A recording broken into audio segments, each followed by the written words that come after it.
La démocratie, c'est une définition simple et une application très compliquée. Il y a deux critères de la démocratie: le principe de souveraineté populaire et un régime juridique de liberté publique. Commençons par les libertés publiques. C'est bien connu, elles recèlent le principe en elles, le principe fondamental de la liberté, avec un grand L, et elles s'énoncent de diverses manières au cours de notre histoire moderne.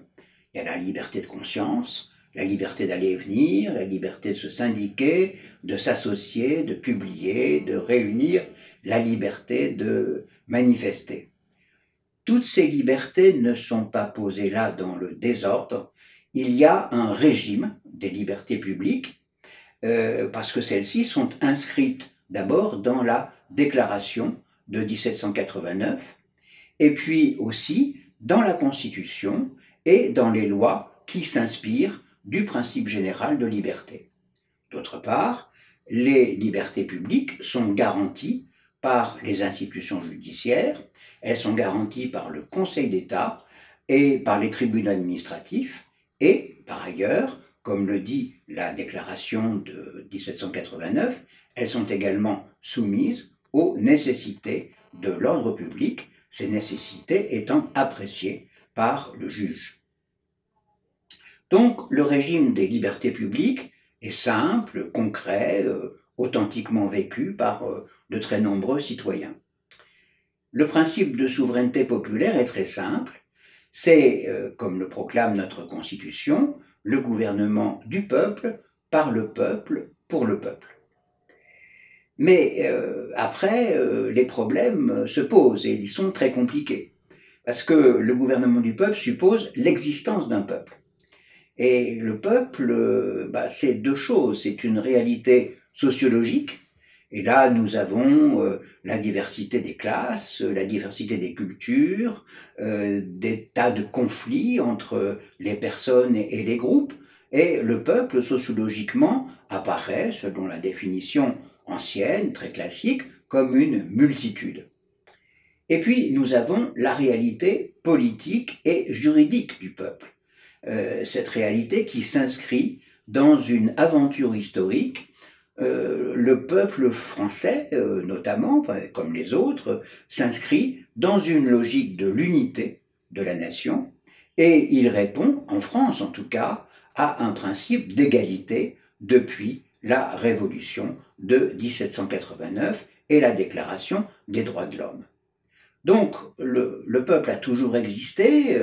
On connaît le peuple hébreu, on connaît le peuple grec qui se constitue en démos. C'est pas quelque chose de naturel, c'est une construction juridique.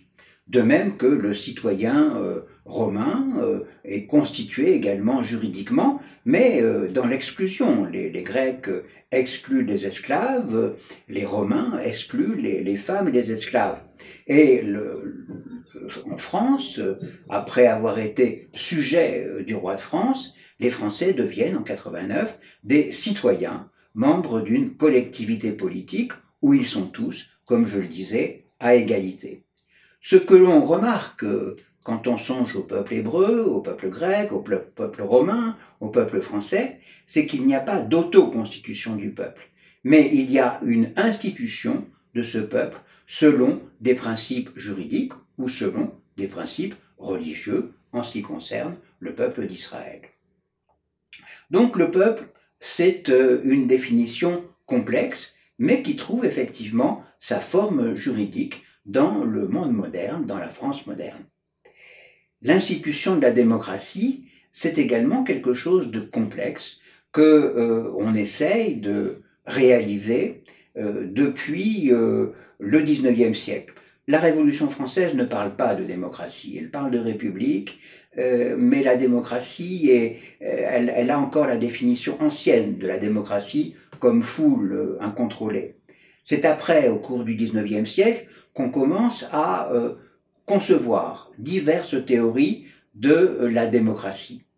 Il y a la théorie la plus spectaculaire, celle de Blanqui. C'est le peuple insurgé et celui qui, par l'insurrection, proclame son existence, sa volonté collective.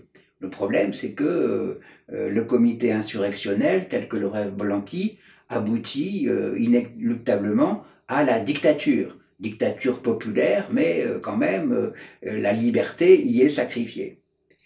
La deuxième tentative, c'est la démocratie directe, autour de la révolution de 1848. Seulement, la démocratie directe, effectivement, elle permet une activité législative, le Parlement, élu par le peuple, vote les lois, mais se pose alors la question de l'application des lois et d'un pouvoir qui serait strictement exécutif, alors que dans la réalité, comme on le voit sous la Troisième République, il ne peut pas être strictement exécutif. Il doit prendre des décisions selon l'intérêt général. La troisième tentative démocratique, curieusement, c'est celle de Napoléon III, c'est celle du Second Empire. Elle est démocratique parce que le chef est désigné par voie plébiscitaire. Et il est déclaré que l'empereur incarne pleinement le peuple. Donc, puisqu'il incarne pleinement le peuple, on n'a pas besoin de liberté publique, tout est accompli, tout est assumé dans la personne de l'empereur. Il y a donc une souveraineté populaire, effectivement, qui s'incarne dans l'empereur, mais il n'y a pas de liberté publique.